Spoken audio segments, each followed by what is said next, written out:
Minnesota Vikings, one of the worst franchises when it comes to finals appearances. 0-4 in the Super Bowl, just like the Buffalo Bills. But I don't know who had it the toughest, the Vikings or the Bills. Like, who deserves to be the worst franchise of the two? It's a debate. It's a massive debate. However, seeing this, it's just so powerful. The Minnesota Vikings actually were an NFL expansion team in 1961. Yes, I said it, an expansion team. They came into the land of 10,000 lakes and was basically a good team. But Minnesota had some capitalization. They got Joe Cap and Fran Tarkenton as quarterbacks. They got Bud Grant to come from the CFL to help them win games, and they had a very haunting stadium, Metropolitan Stadium in Bloomington. The Vikings actually shocked the world by being so good so quickly. By Super Bowl IV in 1970, they were considered to be the powerhouse. After all, this is in the NFL AFL fight. This would be the last Super Bowl to happen under these conditions. The Minnesota Vikings were supposed to win. Joe Cap was supposed to lead them to glory. Basically, Minnesota was supposed to roll over the so-called AFL champion Cleveland, Kansas City Chiefs. What happened? Chinese fire drill, 24/7. Royals won. Keep articulating the ball down the field, Hank Stram said. And the Vikings lost the Super Bowl. No big deal. They still have a decent team.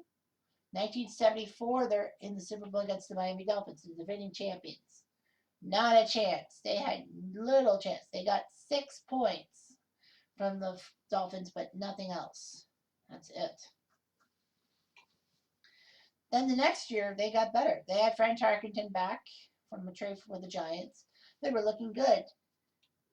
And they got their way to the final against the Pittsburgh Steelers. But the steel curtain ruined them. 16-6 your final score. No big deal. You could recover. Hey, what's this? You're in the 1977 Super Bowl. You're in Super Bowl 11. You're in the final against the Oakland Raiders. What do they have to offer? Kenny frickin' Stabler, Willie frickin' Brown, Jack fucking Tatum. You gotta stay home, Minnesota. So that's 4 Super Bowl losses in a span of 8 years. Blimey.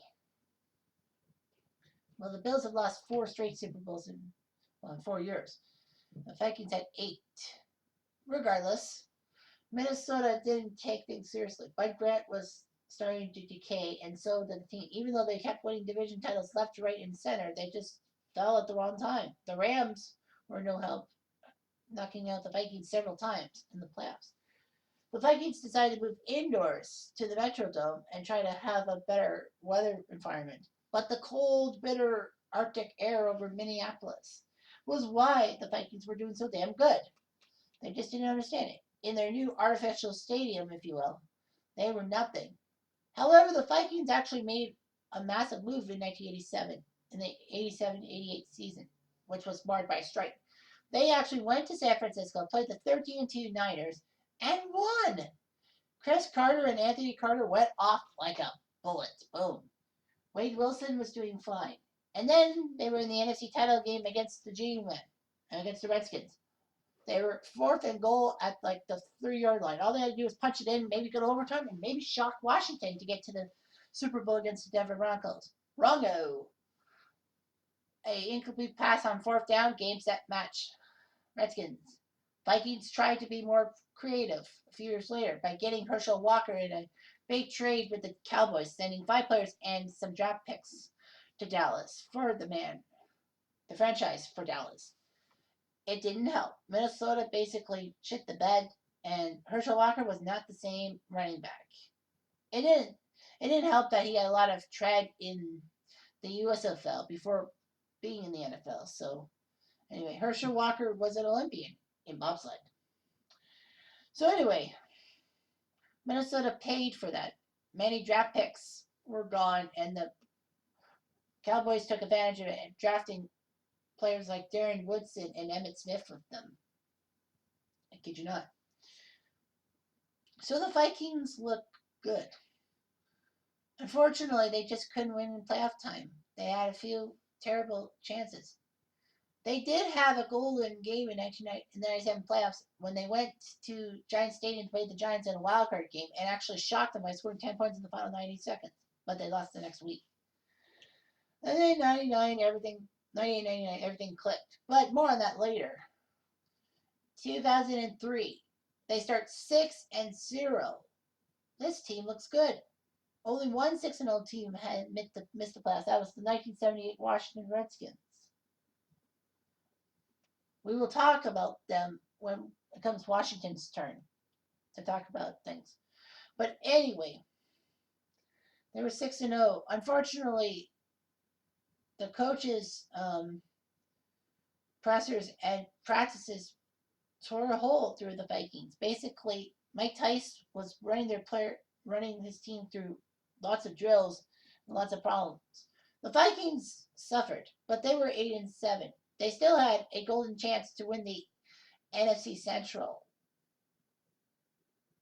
On one condition, though, they had to beat the Cardinals, while the Packers would have to fuck up, or the Packers would fuck up against the Broncos on the Lambeau Field. Yeah, right. Like Green Bay's going to fuck it up. So the Vikings just had a simple task: win in Arizona. Basically, Arizona might have had the #1 draft pick that year, but they said they weren't going to go for it. They were going to beat Minnesota and help Green Bay out.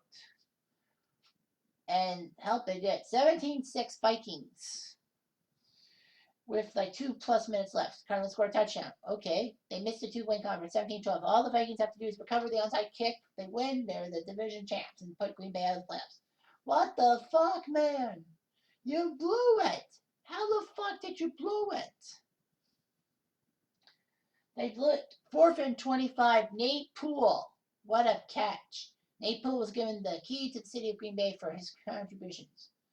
And Arizona didn't get the #1 draft pick, but, they shrugged it off, saying, hey, you know what? We can get someone good. And they did. Larry Fitzgerald was their draft pick. So anyway, the Vikings had troubles. A few years later, they were indicted on a love boat thing, basically a sexcapade on a boat. I think Lonely Island did something about it. Oh no, it's just I'm on a boat. The Vikings had a few playoff chastizations. One of the worst was against Seattle in 2016, I think it was, wildcard game. All they had to do was kick a simple little field goal of like 20 yards and basically win the game. Unfortunately for Blair Walsh, he fucked it up. But it wasn't all his fault. The holder did not put the laces out. And that's something you have to freaking do. I had a brain fart, but like something about the fight. Oh yeah, Brett Favre in 2009, after one season with the Jets, decides to go to the Vikings. The frickin' Vikings. Are you serious? You retired from the Packers, then you go to the Jets. Now you go to the Vikings. The most hated city of Green Bay fans ever. Chicago, you could argue, yes, but the Vikings? Brett Favre, to his credit, helped the Vikings get to the NFC title game against the Saints. And all Brett Favre had to do was run the ball upfield on 3rd down, get like 5 or 6 yards, make sure Mason Crosby was in position. Maybe he makes the 45+ yard field goal to knock the Saints out of the playoffs and maybe give Peyton Manning a Super Bowl ring. His second ring in 2010. But no, he just had to be gutsy, throw an interception. Saints hold on to the ball. They go to overtime. Saints win in overtime and win the Super Bowl. Ay, ay, ay, kuchacha murkatika. Hiata. So anyway, yeah, Favre screwed it. The Vikings just can't catch a break. They came out of the indoor stadium that was Metrodome when the roof collapsed due to snow and played at TCF Bank Stadium, where they shared it with the University of Minnesota, only for a few years. And then they are now at the US Bank Stadium, where the Metrodome used to be. Great stadium, terrible team.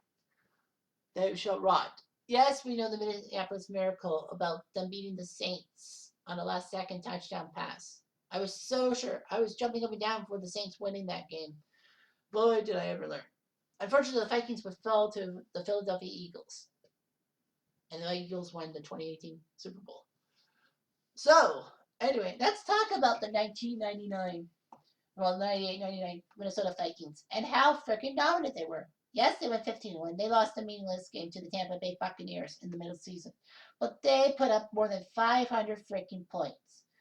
Randall Cunningham, who was not really known as a passing quarterback, was a passing quarterback that year. He passed for a lot of yards. He had a lot of weapons. He still had Chris Carter, but he got a new weapon by the name of Randy Moss, who slipped in the draft to number 15, right in Vikings possession. They decided to take a chance on him, and it worked. Moss was really passed over by the Cowboys for no damn reason. So Moss torched the Cowboys at Texas Stadium on Thanksgiving Day, and that was huge. Vikings were 15-1. They were a runaway offensive train. They took on the Atlanta Falcons, the Dirty Bird, Jamal Anderson, and Chris Chandler. Chris freaking Chandler? So all of a sudden, the Vikings have a chance with a field goal with 2 minutes left to go up by 10 and basically put this game on ice. Gary Anderson has not missed a field goal in more than a year. Indoor, outdoor, playoffs, regular season. John Madden opens his mouth, saying that he'll make this field goal. He misses wide left. If this was an open air stadium, I understand if you miss wide left, but it's a fucking dome. How can you miss? It's like Vanderjack's kick in 06. But no problem. All the Vikings had to do was deny the Falcons a chance in the end zone because the Falcons needed a touch on the tie. They failed with 53 seconds left. I'm thinking, no big deal. You go to overtime, you win the game in overtime. No, they missed. They missed. Falcons, Morgan Anderson with the field goal, and the Falcons going to the Super Bowl. Thankfully for the Vikings, though, the Falcons fucked up in the Super Bowl and lost, mostly because of Eugene Robinson's undercover cop issues. Nicely done, Robinson. But anyway, so obviously this what if deals with the fact that the Minnesota Vikings are going to the Super Bowl. Great time. Good times by all. So anyway, 15-1, the Minnesota Vikings head to 14-2 Denver at Joe Robbie Stadium. That's where the game was played, if memory serves me right. So yeah, this would have been tied for the most combined regular season wins by the Super Bowl contestants at 29, tying them with the Dolphins Niners from 1985. But no. We'll see what Anderson does, if he does anything at all. And he doesn't do anything at all. The Vikings were doomed to fail. The Denver Broncos just wanted that second title for John Elway, 30-6. I'm not going to give you the boring details. Gary Anderson does kick a field goal from 31 out. So does Elam. Rod Smith from Elway to make it 10-3. Elam and Anderson field goal. Terrell Davis a touchdown. Shannon Sharp from Elway and Jason Elam. 30-6. Terrell Davis named MVP. 151 yards running? Of course he would be named MVP. Receiving yards, Sharp was the best, 59. Cunningham completed 5 passes the whole day. 2 to Moss, 3 to Carter, and that was it. 5 for 14, 55 yards. Elway, 19 for 28, 211 with 2 touchdowns. Man, they liked the running game. And no, Gary Anderson didn't even miss a field goal this time. So his perfection through the whole season was actually perfect. So, well, that's not good for them, but at least we know about the Vikings and we have some closure. They would have lost their 5th Super Bowl in a row and saved the Buffalo Bills from being the worst Super Bowl team in era.